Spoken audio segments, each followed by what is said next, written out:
scenic beauty, centuries-old heritage, archaeological sites, and natural wonders, valuable and precious. But what's more precious is the people. Their honesty, warm nature, hard work, and resilience.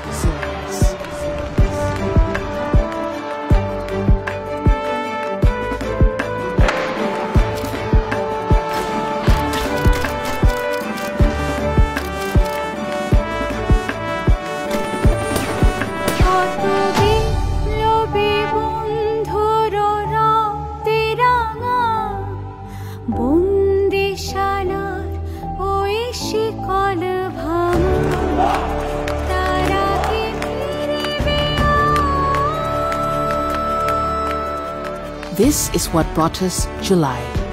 This is what made us stand together and protect each other.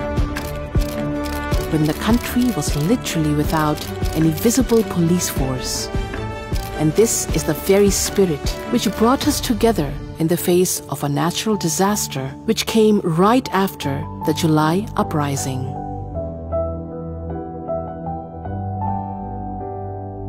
This is what makes the world trust our hard-working people. This is what brought the people of Bangladesh the Economist Country of the Year Award for 2024. Here is to a better future for both Bangladesh and the world.